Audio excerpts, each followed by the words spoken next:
किसी ने एक सवाल किया, आंखों का फड़कना यानी उल्टी आंख फड़फड़ाना तो कुछ आज बुरा होगा ये नुकसान होगा, और अगर सीधी आंख फड़फड़ाए तो अच्छा होगा। किसी ने सवाल किया कि उल्टी आंख का फड़फड़ाना बुरा और सीधी का अच्छा।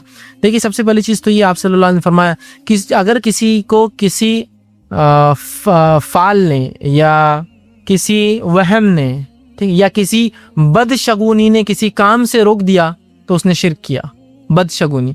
तो अगर आप ये समझते हैं कि उल्टी आंख का फड़कना बदशगुनी है, बुरा काम होगा, नुकसान होगा, तो ये शिर्क, इसलिए कि आंख के फड़कने से कुछ नहीं था। ये बात बिल्कुल दुरुस्त है कि नबी अकरम सल्लल्लाहु अलैहि वसल्लम फरमाया आंख को शैतान फड़काता है, तो लिहाजा अल्लाह से पनाह मांगो।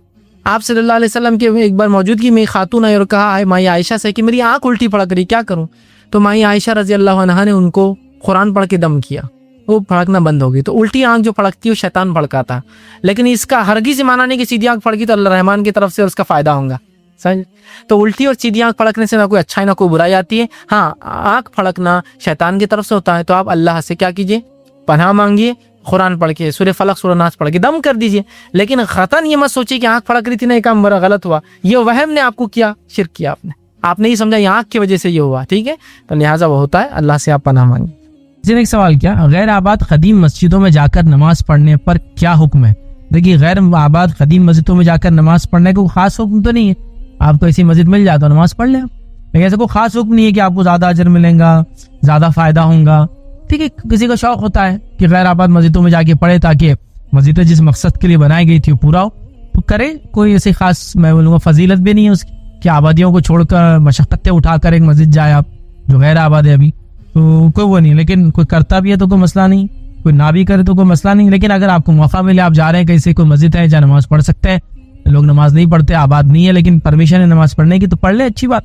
लेकिन आजकल बहुत सारी मस्जिदें होती है जो गैर आबाद है लेकिन वो आसार कदीमा में आती है, वहाँ आपको नमाज पढ़ने की इजाजत नहीं होती। ये बात आप याद रख लीजिए। जैसे हमारे मकबरे की मस्जिद है, 2 है, आप दोनों में नमाज नहीं पढ़ सकते क्योंकि वो गैर आबाद प्लस प्रोटेक्टेड मॉन्यूमेंट्स में है जहाँ आपको वर्शिप की इजाजत नहीं है, याद रखिए।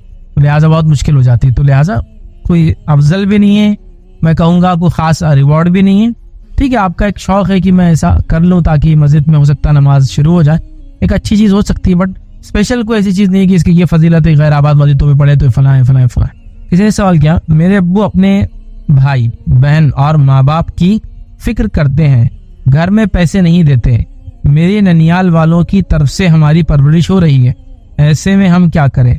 तो देखिए, अभी ये तो एक कॉमन है हमारे हिंदुस्तान के माहौल में, ये चलते चला आ रहा है।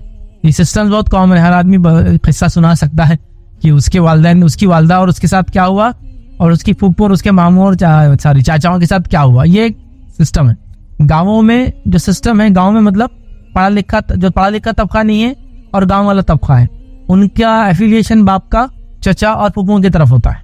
जो पढ़ा लिखा और शहरी तबका है वो चूंकि मुतासिर बीवी से होता है, उनका एफिलिएशन सालों से और ससुराल से होता है, वो वहाँ भरते हैं, ये यहाँ भरते हैं। मतलब वो एक ट्रेंड है, वो मतलब उसको मैं वो नहीं कर सकता हूँ। जो लोग जिस माहौल में रहे वो खुद बोल सकते हैं, गवाही दे सकते हैं, हमारे साथ ही हो, हमारे साथ ही हो। उसको बहुत ज्यादा मुझे एक्सप्लेनेशन करने की जरूरत नहीं। लेकिन बड़ी ताज्जुब की बात, एक मर्द जब निकाह करता है उसकी रिस्पॉन्सिबिलिटी है कि वो जो औरत है और उसके बच्चे, वो उसकी रिस्पॉन्सिबिलिटी है, जिम्मेदारी है, माँ बाप भी है, बहन भाई भी है, लेकिन दर्जा अव्वल रिस्पॉन्सिबिलिटी ये है माँ बाप के बाद। माँ बाप तो हर केस में रिस्पॉन्सिबिलिटी है, मेरे माँ बाप मेरे लिए और लड़की के माँ बाप लड़की के लिए, सबका ऐसी होता है, हर हाल में रिस्पॉन्सिबिलिटी है, ठीक है। लेकिन साथ में पर्टिकुलर रिस्पॉन्सिबिलिटी जो है मेरी बीवी की मुझ पर ही आती है ना। जैसे माँ बाप को तो हो सकता है उनका भतीजा पूछ ले, भांजा पूछ ले, या उनके दूसरे बच्चे पूछ ले, इसको कौन पूछेगा? बीवी के लिए जो शौहर का रिश्ता है उसको तो सेकंड ऑप्शन ही नहीं ना मांगने का, किसके पास जाएंगे? तो इससे अव्वल जिम्मेदारी बोलता हूँ मैं, ये है, माँ बाप भी है, अव्वल ये है, फिर इसकी होने वाली औलाद है। इसका मतलब ये भी नहीं है कि कोई जिस तरह से हमारे पास होता है कि माँ बाप को छोड़कर आगे तो मुकम्मिल सिर्फ 20 बच्चों में खपा देते पूरा मांग, वो भी ठीक नहीं, उनका भी हक है ना। लेकिन माँ बाप को 3-4 औलादे हैं, बेटा बेटी जो भी है वो कुछ ना कुछ तो कर रहे हैं, इसको कौन सपोर्ट है बीवी और इसके बच्चों को, बताइए आप। तो फिर क्या होता है, बीवी फिर अपने मायके जाती है, फिर वो बोलती है ऐसा ऐसा मसला है, फिर उसके भाई, उसकी बहनें, बाप अगर मालदार है तो वो उसको पंप करना शुरू करता है पैसा। तो ये एक फैमिली है जो इसकी जिम्मेदारी, मतलब मेरी फैमिली मेरी जिम्मेदारी तो ये पल रही मेरे सालों की जिम्मे पे। और जो लोग मेरे वालिद की जिम्मेदारी में आते हैं, एक्चुअली मेरे चचा, मेरी फूफिया किसकी जिम्मेदारी में आते हैं? देखा जाए तो मेरे दादा की जिम्मेदारी में आते हो, वो उनका वालिद है ना। जैसा मेरे वालिद मेरे लिए करे वो उनके आते हैं, वो उनके लिए काम, मतलब उनके लिए दो बाप हो गए भाई, एक तरह से भाई भी बाप का रोल अदा कर रहा है, बाप भी बाप का रोल अदा कर रहा है। लेकिन ये बच्चों के लिए बाप ही नहीं मौजूद है, इस औरत के लिए उसका शौहर ही मौजूद नहीं है। बहुत अजीब बात है। और ये इतना लंबा चलता है कि बहुत सी बार तो औरतें डेथ बेड पे होती है, मौत के बिस्तर पे होती है, तो वही रोना चलता है कि तुम्हारे बाप ने तुम्हारे लिए बच्चों नहीं किया, आज भी देखो वहां भर रहा और बैठा हुआ है। मतलब ये किस्सा खत्म ही नहीं हो रहा। इंडिया में प्रॉब्लम ये है कि जिसका जो हक है ना हम देते नहीं, बस अजीब व गरीब माहौल है। मतलब मैं कभी कभार सोचता हूँ, थोड़ा सा और कीजिए, नबी अकरम सल्लल्लाहु अलैहि वसल्लम का जमाना है, हाँ, एक सहाबी है और कुछ भी नहीं कमाते, बहुत परेशान हाल है। तो उनकी बीवी नबी अकरम सल्लल्लाहु अलैहि वसल्लम के पास जाती है। अब शर्म आती है पूछने के लिए, कैसा पूछो, तो सीधे नहीं पूछ रही। हजरत बिलाल रज़ी अल्लाह अन्हु को बोल रही कि जाके रसूलुल्लाह से पूछो, औरत है कि उसकी ज़कात निकलती तो क्या अपने शौहर को दे सकती है? सोच भी सकते हैं क्या इंडिया वालों? हजरत खदीजा है, आप सल्लल्लाहु अलैहि वसल्लम से निकाह हुआ। सीरत में लिखने वालों ने लिखा कि हजरत खदीजा का माल इतना माल दौलत था कि मक्के का हाफ ट्रेड उनके कंट्रोल में था, हाफ ट्रेड उनका था। मतलब मक्के में अगर 100 का ट्रेड चल रहा है आज दिन का, तो 50 रुपीज का ट्रेड हजरत खदीजा का है, उसके अंदर इन्वेस्टमेंट है उनका। मतलब उस जमाने के वो अंबानी अडानी उससे भी आगे समझो, इंडिया में 50% नहीं है उनका 50% है मक्के के अंदर, 50% लगा हुआ पूरा। मतलब जो ट्रेड होता है तो सबको पता था कि खदीजा का 50% लगा हुआ इसके अंदर, इतनी मालदार लेडी। और नबी अकरम सल्लल्लाहु अलैहि वसल्लम की गुरबत क्या हालत देखिए आप। फिर वो क्या करती, बाद में अल्लाह के रसूल को पूरा अपना माल दौलत सौंप देती है, अल्लाह की राह में खर्च। अल्लाह के रसूल पूरा लेकर उसको सहाबा को डाइवर्ट कर देते हैं और सहाबा उसको संभालने करने लग जाते हैं और उनका पार्ट लेकर आप सबको को लाकर इनकम देना शुरू कर देते हैं। और फिर आप दावत का काम करते हैं और ये आपकी इनकम का सोर्स है। सबसे पहले तो मेहनता ने भी किया, फिर इनके पास परसेंटेज पर किया कि भाई इतना % मेरा होगा, माल बिक गया तो आप राजी रही। फिर निकाह हो गया, निकाह होने के बाद भी आप सल्लल्लाहु अलैहि वसल्लम कंटिन्यू करते रहे ट्रेड परसेंटेज वाइज कि मेरा इतना % होगा, आपका इतना। कई जमाना उसके बाद इस्लाम आया, उन्होंने पूरा राह लिल्लाह में दे दिया। अभी ऐसा कुछ सोच सकते हैं हम हमारे खानदान में कि हमारी अम्मी इतनी अमीर है कि हमारे अब्बा उनसे मांगते पैसे? हमारे अम्मी कुछ अमीर नहीं है, हमारे मामों को नोच नोच के बेचारी ला रही है और ये खाते बैठा हुआ हमारा बाप। लोग ऐसा बोलते क्या करेंगे, जो कि वो पूरी जिंदगी थक जाते माँ को मांगते हुए और मामों को घूर घूर के हमको देखते हुए कि तुम बड़े हो यार, कमाओ, ये तुम्हारा बाप हम पे डिपेंड है। ये तो मतलब हर अल्टरनेट घर की कहानी है भाई। मतलब एक घर छोड़ो दूसरे घर में ये किस्सा चल रहा। ये जो आप बोल रहे कि बहन भाइयों का करते अब्बा और इधर ये अल्टरनेट, एवरी अल्टरनेट घर में जाए तो ये किस्सा चल ही रहा है कि भाई हमारे अब्बा उधर भर रहे, हमको कोई और पाल रहा है। अजीब व गरीब बात। तो हमारे सोसाइटी में औरतें चूंकि मालदार नहीं होती है, विरासत जैसी कोई चीज मिलती नहीं बेचारियों को, उनका खुद का कोई बिजनेस भी नहीं है और शादी के बाद तो सब कुछ उसका लूट लेता है शौहर। ये बात तो मानना ही पड़ेगी भाई हमारे पास। मतलब हमारी सोसाइटी, इंडियन सोसाइटी, पाकिस्तान भी ले लीजिए, बांग्लादेश ले लीजिए, ये male dominant society. Male domination का माना ये तकाजा ये रहता है कि मैं भिखारी भी रहूंगा तो पैर तो ऊंचा ही रहेगा मेरा, समझ है ना, ये डोमिनेशन है हमारा। तो ये थोड़ी बर्दाश्त कर सकते। अब वो सहाबा की जिंदगी याद करके मैं ताज्जुब करता हूँ कि एक बीवी बोल रही है शौहर को ज़कात दूं क्या, मतलब कितनी मालदार बीवी।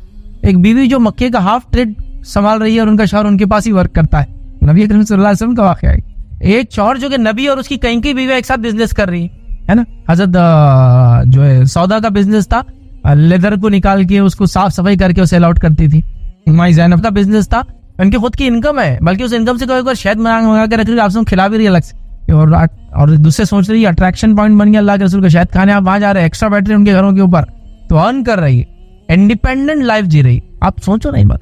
हद अस्मा बिनते अबू बकर का लिया था, खुद की खेती करती थी, बात में आता, खुद जाती थी खेत, माल लाती थी, मंडी में बेचती थी माल को। तो ये सब देखे हमने। मतलब ये हमारे लिए तो बहुत ताज्जुब खेज है, क्योंकि ये सोसाइटी ने औरतों को पूरा ही खत्म कर दिया आज की। नतीजा यही हो गया ना, अगर वो कम से कम उसके पास कुछ होता तो वो कर लेती अपना, वो खुद भी नहीं कर सकती, विरासत में बेचारी कुछ मिलता नहीं है, शौहर उधर दे रहा है, इसके पास कुछ है नहीं, बच्चे जो शौहर की जिम्मेदारी वो मामू पाल रहे हैं और सारी चीजें होती है। तो बहरहाल नहीं, हमारे पास सोसाइटी में ये देखा भी जाता है और ये इस हद तक है, मानना भी पड़ेगा आप लोगों को। और शहरों के अंदर तो ये चलन कॉमन है, देहातों में थोड़ा उल्टा रहता है। यहाँ बच्चे मामू की बहुत गाते हैं सिटीज में, आप देखिए। क्योंकि जब वो प्रेग्नेंट थी उनकी माँ तो मामू संभाल रहा था, क्योंकि वो प्रेगनेंसी तो ननियाल में होना जरूरी है ना। जब बच्चा पैदा हो रहा था तो बाप का कोई हिस्सा नहीं आ रहा, मामू भाग रहे थे, मामू ने पैसे लाए, माँ भी सुना रही किस्से तो यही चल रहे, मामू ने ऐसा किया, तुम्हारे बड़े मामू ये थे, अरे ऐसा नहीं थे, तुम्हारे मामू का तुम पर ये हो रहा। बाप और चचाओं का केस नहीं आ रहा है यहाँ सिटीज में। गाँव में आता, गाँव में थोड़ा उल्टा रहता है, गाँव में चचा दिखेंगे आपको हर जगह, चाचा ये कर रहा, चाचा ख्याल रख रहा, शहरों में मामू कर रहा। तो ये भी एक बड़ा मसला अजीब गरीब। तो लिहाजा ये बहुत अजीब चीज है। मैं कहूंगा जिसका जो राइट है दे। एक आदमी की जिम्मेदारी है उसकी बीवी और उसके बच्चे, गो और भी लोग उसकी जिम्मेदारी में आते हैं, माँ बाप आते हैं वगैरह, लेकिन प्राइम तो बस यही है ना, इसलिए कि इनके लिए कोई दूसरा नहीं है। ये बिल्कुल छोटे बच्चे क्या करेंगे और वो एक औरत क्या करेंगी बताओ समाज के अंदर, है ना।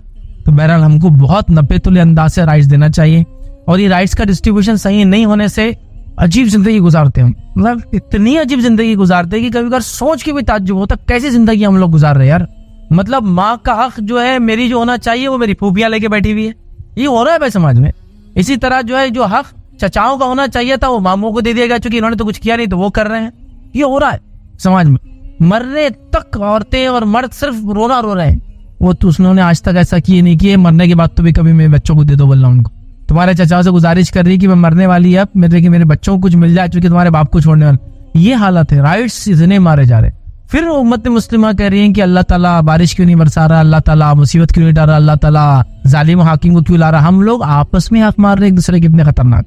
हर आदमी दूसरे के हक मार रहा है, हर आदमी दूसरों के दायरे में घुसा पड़ा है। इतना घुसा पड़ा है कि कोई आदमी शादी कर रहा है तो बीवी नहीं ला रहा है, वो नौकरानी ला रहा है। सिंपल सेंस में होता है नौकरानी ला रहा है, क्योंकि इसकी माँ को नौकरानी के अलावा किसी रूप में वो लड़की पसंद ही नहीं है। अगर वो दिन रात कपड़े धोएंगी, पसीना बहाएंगी, फला करेंगी तो क्या बहू मिली जी उनको, क्या बहू मिली ऐसा है। अगर उसने अपने हक लेना शुरू कर दिया, आराम से खाते बैठी हूँ, आराम से खा रही है, हमारी सास ने तो कभी आराम से खाने नहीं दिया उनको, तो इन्हों प्लानिंग लेके आ जाते हैं, तो वो उसको कभी राइट नहीं मिलना है। तो इन्हें इंतजार करिए कब मरती, इन्हों इंतजार कर रहे कि इसका कब बुरा देख देख के मेरे को खुशी होती, या कम से कम मेरी बेटियों से लो जाना। मेरी बहू ने लो जाना मतलब उतना नहीं खाना पीना घूमना फिरना जितनी मेरी बेटियां, उससे कम रहे। हर आदमी दूसरे के राइट्स में घुसा हुआ देखिए, हर आदमी। मतलब ये एक कॉमन है, कहीं माँ बाप की जगह सास ससुर ने ले लिया। कुछ लड़के ऐसे भी शहरों में ही होता है कि माँ बाप को खत्म, सास ससुर, अम्मी अब्बा जो बोल रहे हो, अम्मी अब्बा बोले तो अंकल आंटी जो बोल रहे मैं करूंगा। माँ बाप का है भाई तेरे, तो वहां उन्होंने उनको डाल दिया दायरे के अंदर। कई जगह मामू आके घुस गए चचाओं के राइट्स में, चचा आके घुस गए मामू के राइट्स में, फूफियां और चचा आके घुस गए बच्चों के राइट्स के अंदर। कहीं खाला है ना, साले और सालिया, खाला और जो है मामू घुस गए इनके राइट्स के अंदर, कि वो जिसकी बीवी है वो उसका नहीं सुनता, बीवी की साली साहिबा बोल रही कि इनके घर में क्या होगा। वो भाई साहब जरा घर के अंदर फला लाली हमारी दीदी तो क्या उनको नहीं समझता, तो ये साली की सुन के काम कर रहा हूँ। तो हर आदमी जहाँ मौका मिला घुस जा रहा है। नबी करीम सल्लल्लाहु अलैहि वसल्लम हदीस सुनिए, आपने फरमाया वो हम में से नहीं। कौन? जो बीवी को शौहर के खिलाफ बहका है, जो गुलाम को आका के खिलाफ बहका है। मतलब एक दूसरे के राइट्स क्या हो रहा, बहकाने से राइट्स आप मार रहे हैं, वो हम में से नहीं। तो यहाँ सब राइट्स मार रहे हैं। फिर लोग बोले मेरे हक क्यों नहीं मिले, मेरे हक कहाँ जा रहे हैं। बहुत अजीब व गरीब हाल है। मतलब मैं सोसाइटी का ये मामले में मैं कुछ नहीं बोल सकता। जब भी मैं ऐसे लेक्चर्स बोलता हूँ, ऐसी बातें रिकॉर्ड लोग बोलते हैं आप बहुत सख्त बोलते, बहुत टाइट दे देते, फला हो जाता, थोड़ा लीनियंट लीजिए। लेकिन मैं क्या करूँ, मतलब क्या चीज बोलूँ क्या चीज ना बोलूँ, क्या करूँ क्या ना करूँ समझ आ, चूंकि ये राइट्स हर जगह मारे जा रहे हैं। तब आपका भी हाल है कि अब्बू अपने बहनों को खिला रहे हैं, भाइयों को दे रहे हैं, प्राइम जिम्मेदारी है, तो ये ननियान वालों से आप पल रहे हैं। चले चलते रहिए। अब कोशिश करें कि ये साइकिल आप जब इस पोजीशन पे जाते रिपीट ना हो, बस इतना रिक्वेस्ट कर सकता हूँ। क्या करूँ, बहुत सारी बार औरतें आती है कि हमारी सास इतनी जालिम है, तो मतलब ठीक है अब जो हुआ सो हुआ। ये बात आपने तय करना है कि आप ऐसी सास कभी नहीं बनना, लेकिन अल्लाह रहम करे, हिस्ट्री रिपीट इटसेल्फ, वो साइकिल आके वहीं रुकने वाली है, बिल्कुल पक्का रहता। और मैं ये क्यों कह रहा हूँ, अब 44 साल उम्र है, ऐसे लोगों को देखा जो बहुओं के शक्ल में आके रोई, आज उनकी बहुएं आके बोल रही कि हमारी सास आपकी बहुत बड़ी फैन है, लेकिन आके ये टॉन्ट देती, ऐसा चुबुक नहीं दे रही, फला तकलीफ दे रही। फिर ताज्जुब होता कि यार आप भी आए थे एक बार, हाँ मतलब वो मेरे हम उम्र है एक तरह से अब सास, और अब आप वो 21 साल की बच्ची वही कर रहे यार जो रिपीट आप आके रोए थे मेरे सामने किसी जमाने में। नहीं फैज भाई मैं तो बहुत अच्छी सास हूँ। तो आपकी सास भी इतनी अच्छी थी भाई, वो कुछ कम नहीं थी, वो बहुत अच्छी थी, हो जैसे आप जितने अच्छे उतनी अच्छी थी हो। इन क्वेश्चन यहाँ है कि आपकी बेटी के साथ भी आप ये सलूक पसंद करेंगे क्या? बस फिर मत करो इसके साथ भी। बेटी की जो सास है ना वो गलत नीयत से करती, मैं एकदम साफ नीयत से गुनाहगारी करती, साफ नीयत से टॉन्ट मारती कि इसकी इस्लाह हो जाए, उन्हें भी साफ नीयत से टॉन्ट मारती उधर भी, तो वो आपको लगते ताने, ये आपको लगता है इस्लाह।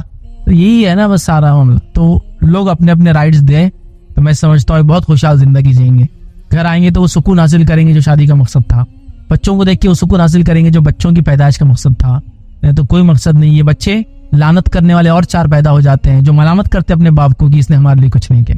क्या फायदा है जिंदगी। तो लिहाजा मैं कहूंगा राइट्स जिसके जो है वो देना शुरू कर दे। सब माँ बाप के अपने हकूक है, कोई कंपैरिजन नहीं उनसे, लेकिन माँ बाप के हकूक का मतलब ये नहीं रहता कि बीवी खत्म बच्चे खत्म, इनके अपने हकूक और राइट्स हैं, ये भी मुकाम रखते हैं। माँ बाप की नाफरमानी जहन्नुम में ले जाती है तो बीवी और बच्चों पर जुल्म करना भी जहन्नुम में ले जा सकता है एट द सेम टाइम। ये सबके अपने अपने दायरे, सबके मतलब इवन एक कुत्ते के साथ बुरा सलूक इंसान को जहन्नुम में ले जा सकता है। एक बिल्ली को एक औरत ने खाना नहीं दिया मर गई तो जहन्नुम में गई, तो ये बीवी बच्चों से बुरा सलूक के नतीजे में आप जन्नती हो जाएंगे।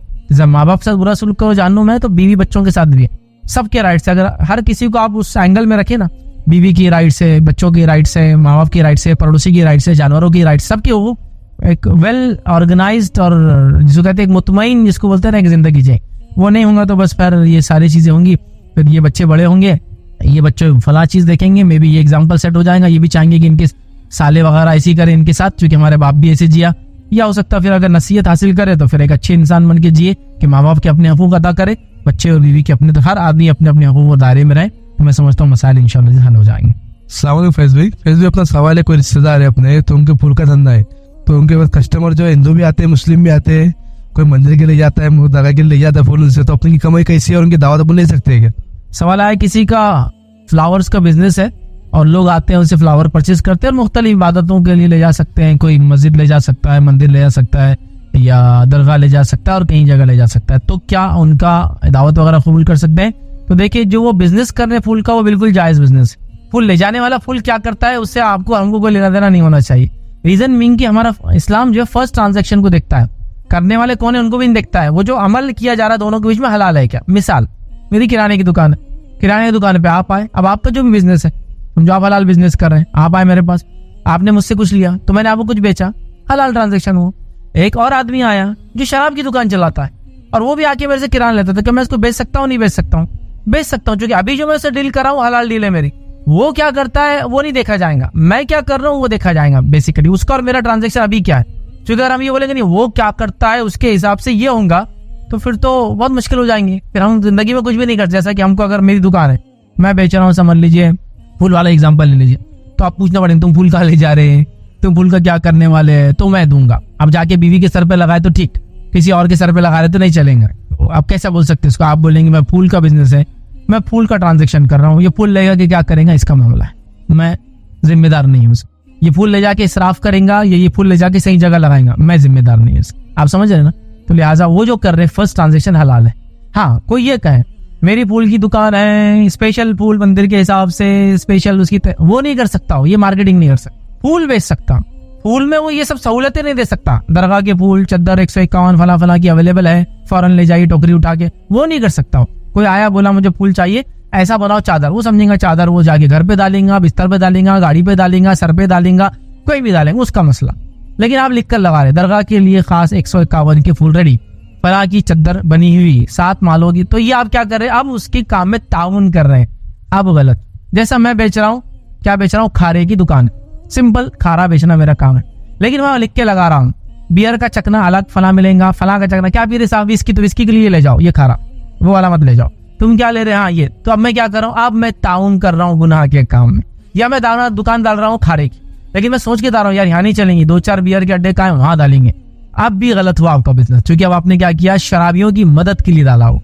लेकिन आप एक सिंपल काम, आप एक मेडिकल स्टोर चला रहे हैं, एक आदमी आके बोल रहा मेरे को जो है प्रेगनेंसी टर्मिनेशन की पिल चाहिए डॉक्टर के प्रिस्क्रिप्शन में, तो आप ये सोच के दे रहे हैं कि वो मजबूर है और डॉक्टर ने उसे वेरीफाई करके दिया कि बच्चा अब जाया करना ही एक सोल्यूशन है, तो आप उस गुनाह में शामिल नहीं है, आप दवा दे रहे बस। और वो हलाल ट्रांजेक्शन है ना, इसलिए कि जिंदगी बचाने को भी कभी बार होता है ऐसा। कोई आ रहा है आपके पास से वो चीजें ले जा रहा है जिससे हमल माने, जिसको कहते हैं प्रेगनेंसी कंट्रोल के लिए ली जाती, आप ये सोच के दे रहे कि हलाल रिलेशनशिप में कर रहा, लेकिन आप लिख के लगा रहे हैं, ऐसी जगहों पे खोल के लगा रहे हैं कि ये दवा हाँ हमारे पास मिलेंगी, 200 की दवा है, 4000 में बेच रहे आप, आपको मालूम है ये सब गलत हो रहा, डॉक्टर्स का प्रिस्क्रिप्शन नहीं है उसको वो, तो ये सब क्या हो रहा? फिर आपने गलत में किया। फूल बेच रहा हूँ, ले जाने वाला कहाँ ले जाके डालता है? उड़ाता है, फेंकता है, जलाता है, पैरों में बिछाता है, बिस्तर पे डालता है, पंखे पे लगाता है, गाड़ी पे, सर पे, सेरा, वो उसका मसला। तो फर्स्ट ट्रांजेक्शन हलाल, बाकी लेना देना नहीं है, तो लिहाजा किया जा सकता है। लेकिन अगर वो ताउन कर रहा है, पर्टिकुलर एरिया तलाश करके ले रहा है कि यहाँ 4-5 बुतखाने हैं तो मेरा बिकेगा, यहाँ डालता हूँ, तो अब वो मदद कर रहा है, अब मदद कर रहा है वो, जाहिर सी बात है फिर उनको आप बोले कि ऐसा ना करे, आप इसको छोड़े, आप निकले।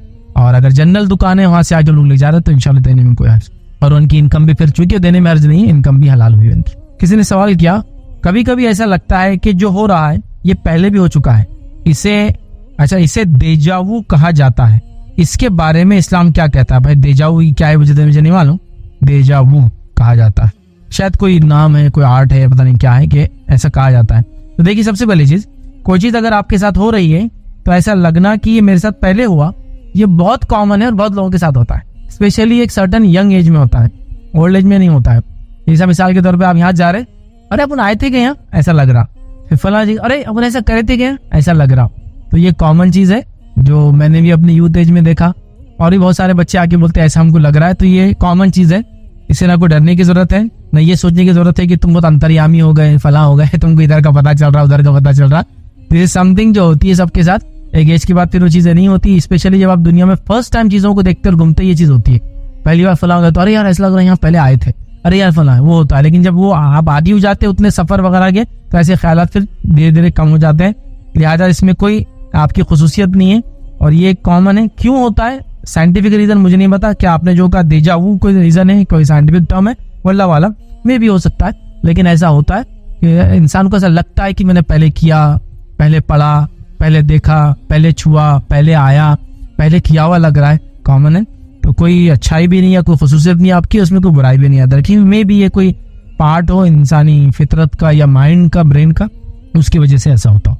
किसी ने एक सवाल किया, हमारे घर पे पिछले 1 महीने से मेहमान रह रहे हैं, फाइनेंशियल स्टेटस की वजह से अब हम सब चीजें शेयर नहीं कर पा रहे उनसे, तो हम उनसे छुप कर चीजें खाते पीते हैं, तो क्या गुनाह में शामिल होगा? अब देखिए सवाल आया कि कोई है और उनके घर पे मेहमान है और 1 महीने से मेहमान है, तो वो लोग बेचारे छुपा के खा रहे हैं चीजों को जो उनके साथ अवेलेबल है। तो क्वेश्चन ये कि हम गुनाहगार हैं? तो देखिए गुनाहगार तो आप नहीं होंगे। अगर आप मेहमान के साथ मेहमान नवाजी जायद करें तो आप एक बहुत अफजल काम कर रहे हैं। ये अंबियाओं की सुन्नत है, सहाबा का तरीका है। कुरान ने तारीफ की उन लोगों की जो खुद नहीं खाते हैं जरूरत होने के बावजूद और दूसरों को खिलाते और देते हैं। लेकिन एट द सेम टाइम ये गुनाह नहीं होगा। या आप नफली करते हैं इबादत जो करते हैं, जो एक्स्ट्रा खर्च करके मेहमानों के साथ। 3 दिन जियाफत तो जरूरी हुई है ना, 3 दिन के बाद फिर मेहमान नवाजी में जियाफत खत्म हो जाती है। दोनों को चाहिए कुछ ना कुछ पार्ट ले उसके अंदर। अब 1 महीने जाहिर से ज्यादा किसी का मेहमान आ रहे हैं, समझो 3 दिन भी आ रहे हैं और फिर चले जा रहे हैं, फिर 3 दिन आ रहे हैं और फिर चले जा रहे हैं, कोई दूसरे आ जा रहे हैं, तब भी जाहिर सी बात है कि इंसान ओवर बर्डन हो जाता है। जिस किस्म की न्यूक्लियर लाइफ फैमिलीज हमारी आजकल, जॉइंट फैमिलीज का सिस्टम नहीं है, बहुत मुश्किल होता है खर्चे वगैरह चीजों को संभालना। कोशिश ये करें कि इसमें भी जो बेस्ट दे सकते हैं आप, वो उनको देने की कोशिश करें। जो आपके अवेलेबल जिसको कहेंगे रिसोर्स है, करने की कोशिश करें। गुजारिश तो यही करूंगा। लेकिन कभी हो जाता आदमी थक जाता है चीजों से, ठीक है, तो लिहाजा फिर वो सोचता है कि मैं नहीं कर सकता। ऐसा बच्चों की जिद है कि फला खाना है, सबको नहीं खिला सकता है आदमी, माली हालत नहीं ना, क्या करेंगे? तो फिर वो क्या कर रहा है, बच्चों को लाके दे रहा है ताकि बच्चे खा लें। तो गुनाह तो नहीं है बहरहाल, कोई गुनाहगार भी नहीं होगा। एक सिंपल मैं बताता हूँ चीजों की महंगाई हालात क्या है। 2 दिन पहले के वाक़या है, एक फल की दुकान है जहाँ से फल लेते थे, मैं लेता था। वहां गया तो बोले अब फल ही नहीं है दुकान पे। मैंने कहा कि बहुत कम फल है, क्यों फल नहीं? बोले फल इतने महंगे हो गए कि आपको लेता नहीं, हर आदमी आता नहीं। आप देखिए ना, फल क्या, सब्जियों के रेट देख रहे हैं ना आप क्या चल रहे हैं, तो फलों के क्या है। मतलब सिंपल सेंस में मतलब 250 से 300 रुपए किलो तो फल ऐसे कॉमन हो गए, ऐसा कॉमन रेट हो गया। क्योंकि सब्जियां 100, 150, 300 तक जा रही है, तो ये कीमतों का मामला हो गया था। तो एक आदमी कैसे सही आप समझे ना, कैसे सर्वाइव कर पाएगा? एक अच्छा खाना बनाने के लिए उसका जो इन्वेस्ट कॉस्ट जा रही है वो इक्विवेलेंट इन्वेस्टमेंट जैसा हो जा रहा है उसके लिए।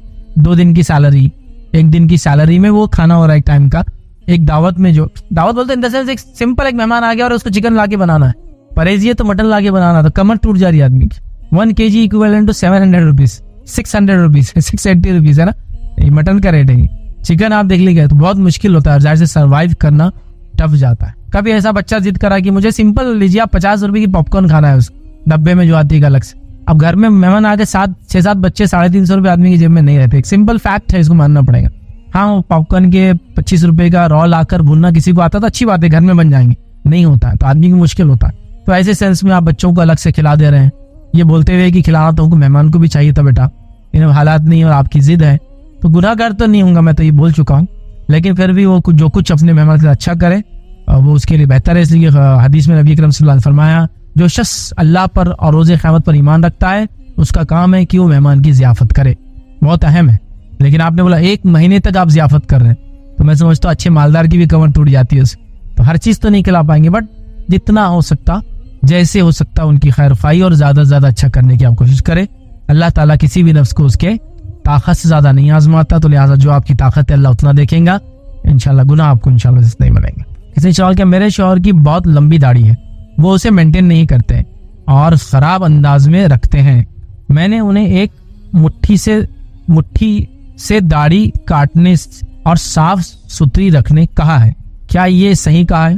तो देखिए, अगर आपके शौहर दाढ़ी रखते हैं और उनकी दाढ़ी एक मुट्ठी से बड़ी है, तो आप अगर वो सही नहीं रख रहे हैं तो उनको सही रखने का गुजारिश करें, लेकिन काट देने की वो ना करें। फिर वो एक मुट्ठी भी सही रखेंगे तो आप बोलेंगे और छोटी कर दो, फिर और छोटी को सही रहेंगे आप बोलेंगे और छोटी कर दो, फिर और छोटी को सही रहेंगे आप बोलेंगे काट दो। तो वैसा नहीं होगा। वो रख रहे हैं, उनकी मर्जी है। हाँ, आपको पसंद नहीं, आप उनको जमाने वगैरह के लिए आप कहा करो। मैं हाल में एक जगह खुतबा देने गया जुमा का, तो वहाँ एक साहब आके मेरे बाजू बैठे, बड़ी दाढ़ी थी उनकी लंबी, तो मेरे को बोलने लगे कि मेरी अहलिया बोल रही थी, हालांकि मैं नहीं चाह रहा ये सवाल पूछता, लेकिन आप आ गए तो मैं पूछता हूँ कि आप दाढ़ी को सेट करते क्या? बोले मुझे पूछने लगे, मैंने सेट नहीं करता। नहीं बोले फैसले को दाढ़ी देखो हमें जो एक जैसी लग रही, कितने सालों से अपन देख रहे, उतनी है और एकदम ऐसा सेट लगती। तो मैंने कहा मैं सेट नहीं करता हूँ। तो फिर बोले कैसा मेंटेन है? मैंने कहा मेरी दाढ़ी भी एक तरफ से बड़ी है सीधे हाथ की तरफ से, मैं उसको गोल करके ऊपर रख देता हूँ अंदर डाल के यहाँ, तो उससे दोनों बैलेंस दिखते हैं। एक तरफ से बड़ी रहती हो, सबका ऐसी नेचुरल, बीच का एक बड़ा, दो बाल लंबे हो जाते हो, किसी का वो होता। लेकिन मुझे शुरू से आदत है खींचने की, ये सीधे रखता हूँ, ये बाल ऐसे लेने के बाद देखिए खुद थोड़ा दबा दिए तो अंदर, वरना ये खींचे तो और लंबे यहाँ तक आ जाते हैं। बस उस वजह से वैसा दिखती है कि वो है। और कभी होता ऐसा है कि जब पुरानी रिकॉर्डिंग थी ना, उससे दाढ़ी बड़ी दिखती थी, अभी छोटी दिखती, तो दाढ़ी बड़ी छोटी नहीं थी वो। एक्चुअली होता क्या, जब पुरानी रिकॉर्डिंग लाइटिंग अच्छी नहीं थी तो साये पड़ते थे दाढ़ी के यहाँ तक, ये दाढ़ी के साया बढ़ता था, तो ऐसी बड़ी दाढ़ी दिखती, अंधेरा वाला सीन आता था पुराने देखिए वीडियो। अब जब नहीं है तो लाइटें अच्छी है तो एक्चुअल दाढ़ी दिखती शेप में कितनी है। तो वो बड़ी छोटी मैंने कभी नहीं किया, मैं उसको क्यों नहीं लेता हूँ। नहीं बोले, वो बोल रहे थे अगर आप काटते होंगे तो फिर उनसे क्या दलीलें ले लो आप भी सेट करो। मैंने कहा नहीं, मैं सेट वगैरह नहीं करता हूँ, वो नेचुरली उतनी है और कम बढ़ती है। अभी तो आई भी नहीं, यहाँ तो अभी भी नहीं आई, इधर सब खाली है, वो तो छुप जाता है, इधर के बाल ला के ढक दे, अभी भी इधर खाली है पूरा, हटा दे तो पूरा स्किन दिखती है। तो नेचुरल उसकी ग्रोथ रहती। तो आप जमाने को, सुधारने को, संवारने को, उसको झाड़ना बोलते पुरानी लैंग्वेज, लेकिन दाढ़ियों को झाड़ो मतलब साफ सफाई रखो, अच्छा रखो। आप वो गुजारिश करें, काटने का ना कहें तो ये ज्यादा अच्छा है। एक बार जवाब ले कि आदमी बढ़ता जाएगा फिर शायद आपको बहुत सारी चीजों में रोकना मुमकिन नहीं होगा, तो काटने का ना कहें। आप उनको अच्छा रखने की वो करें, रिक्वेस्ट करें। और प्लस अगर वो जिस हाल में भी, अब जैसा देखिए किसी की दाढ़ी है बड़ी और सिल्की है, ओहो क्या रहती है, इधर से उड़ के जा रही, उधर उड़ रही, ड्राइविंग में ऐसी चल रही, मुंह पे आ जा रही, अंदर डालना पड़ता उसको, है ना, तो उसको जमा नहीं सकता आदमी। ये कड़क दाढ़ी हमारे ऐसे जम जाती है, कड़क है मेरी वो, आसानी से नहीं हलती, छोटी मोटी हवा नहीं हला सकती इसको, तेज हवा में हलती है खाली, ठीक है। तो बहुत मुश्किल है फिर आप उनको वैसा रिक्वेस्ट ना करें, इसलिए कि वो मुमकिन नहीं है कि वो सीधा रहे। प्लस अगर मेरे जैसे बाल सीधे नहीं है, करली होना शुरू होते, कुछ लोग गोल हो जाते, फिर भी उनको और नामुमकिन की कुछ ये यूं ऐसे बन जाते, मुमकिन नहीं। तो फिर तो बहरहाल वो सेट नहीं हो सकती, जैसी आप उसी खूबसूरती में काउंट करें उसको सेटिंग समझे। किसी ने एक सवाल किया है, अगर किसी का घर बहुत छोटा है, सिर्फ पलंग की ही जगह है, तो मजबूरी में खाना और नमाज भी हो जाएंगी? बिल्कुल, अगर घर छोटा है, ऐसी पलंग की जगह है, तो उसी जगह आप खाना भी खा सकते हैं, उसी पलंग पे आप नमाज भी पढ़ सकते हैं, उसमें कोई हर्ज नहीं। बस इस चीज का ख्याल हो कि फुकाहा ने गद्दे पे सजदा करने से मना किया। उसका रीजन ही होता है गद्दे पे सजदा करने का कि आजा टिकते नहीं बराबर, गद्दा सॉफ्ट होता है और किधर भी आदमी झुक जाता है, सर डाले तो नाक उठ जा रही, नाक सर गुजर, सांस लेना नहीं जा रही, तो उस वजह से मना किया है, ठीक है। तो लिहाजा फिर क्या करे, गद्दे को रोल कर दिया करे खाना खाने तक, उसके बाद आप वो कड़क हो जाता है नीचे का पार्ट, और उस पर नमाज वगैरह या पतली चादर डाले, खाना भी खाना, उसी जगह नमाज पढ़ने में कोई अर्जी। नबी अकरम सल्लल्लाहु अलैहि वसल्लम का कमरा कितना था बता दूं तो आप समझ जाएंगे। नबी अकरम सल्लल्लाहु अलैहि वसल्लम के कमरे के ताल्लुक से बात आती है कि आपके जो बीवियों के हुजरे थे, याद रखिए 11 बीवियां थी, याद रखिए, और आपके 9 हुजरे थे और टोटल 10 कमरे थे। एक एक्स्ट्रा कमरा था जिसमें आप असर के बाद जाके कभी कभार लेटा करते थे, और सब में एक रूम था, उसी रूम में चूल्हा था, उसी रूम में चक्की थी, उसी रूम में सोते थे, वही रूम मेहमान खाना बन जाता था। जैसा कि कोई गेस्ट आ गए तो आप सल्लल्लाहु अलैहि वसल्लम की ज़ौजा पलट के बैठ जाया करती थी, उधर मुंह कर, पूरा टाइम उधर मुंह करके बैठी, इधर लोग खा रहे पी रहे फिर जा रहे, क्योंकि लगाने का पर्दा भी नहीं था, घर के दरवाजे पे कुछ भी नहीं था, दरवाजा भी नहीं था, कुछ कुछ दरवाजों पे पर्दे थे, और माँ आयशा के दरवाजे हुजरे पे तख्ता लगा हुआ था, लेकिन तख्ता फटा हुआ था, सूखा हुआ जो लकड़ी होती है ना, इतना फटा हुआ था कि आदमी झांक सकता था अंदर। तो इनके दरवाजे पे पट था, कुछ बीवियों के दरवाजे पे कपड़ा था और कुछ भी नहीं था, समझ रहे आप, और वो फटे हुए कपड़े, इतना गुर्बत थी, बहुत गुर्बत थी। पहन के चादर जाने के लिए नमाज को मस्जिद नहीं रहती थी, तो क्या आदमी पर्दा लटकाएगा, कपड़े लगाएगा, गुर्बत थी। तो जाहिर सी एक रूम सारे काम कर रहा था, सब था, मतलब सोने के लिए खोल दिया, सो गए, सोने के बाद घड़ी कर दिया, रख दिए, फिर वहां नमाज चालू है, खाना चालू, एक्टिविटी हो रही है, फिर डाल दिया, कोई चीज सूख रही, मसाले सूख रहे, वही सब वही हो रहा है। एक रूम इस डाइनिंग रूम, किचन, बेडरूम, मर्दाना, जनाना, सब वही है। तो फिर आपका एक घर है, पलंग है, काफी, आपको एक पलंग है, एक घर है, पलंग पे ही नमाज पढ़े, पलंग पे खाना खाए, पलंग रखिए, पलंग के बाजू जगह कर ले, तो वहाँ खाना, वहाँ नमाज में कोई मसला नहीं है। ये कोई मजबूरी नहीं है, ये मजबूरी नहीं है, जिंदगी ऐसी गुजरती है। दुनिया में लोगों का इतने घर नहीं है कि इसके लिए ये करूं, इसके लिए वो करूं, उसके लिए वो करूं, ठीक है। तो लिहाजा कोई मसला नहीं, आप नमाज पढ़े, वहीं खाना खाए, सिर्फ इतना है कि गद्दा अगर हो तो पलट दे, वरना सजदे में जो हड्डियां टिकना, हदीस में अल्फाज सर है, नाक है, दोनों हाथ है, दोनों घुटने और दोनों पंजे है याद रखिए, इतनी हड्डियां टिकना चाहिए, इनमें से कोई भी उठना नहीं चाहिए नमाज की हालत में, सब चीजें लगना चाहिए जमीन पे याद रखिए। तो बस उसके लिए आप गद्दा मोड़ दे, बाकी कोई इंशाल्लाह नहीं। हाँ, अगर सवाल ये है कि उसी पलंग पे सोते हैं, उसी पलंग पे इंसान रहता है, उसी पे जिंदगी गुजारता है, मियाँ बीवी भी उसी पे सोते हैं, उससे नमाज का कोई लेना देना नहीं दूर दूर तक। नमाज का उससे कोई लेना देना नहीं कि वो अमल मियाँ बीवी करे तो गिलादत हो जाती है, नापक कुछ भी नहीं है ऐसे याद रखिए, सिंपल एकदम सेंस, ठीक है। तो उसका कोई उससे लेना देना नहीं याद रखिए कि फिर चादर बदलना नहीं होती फलाएं, कोई उससे भी लेना देना नहीं उसका। आप जहाँ रहते हैं, जहाँ सोते हैं, वहीं खाइए, वहीं नमाज पढ़ सकते हैं, इसमें कोई हर्ज नहीं याद रखिए। किसी ने एक सवाल किया कि हमारा सवाल ये है कि क्या बगैर हिजाब के स्क्रीन पर न्यूज दी जा सकती है क्या? शौहर की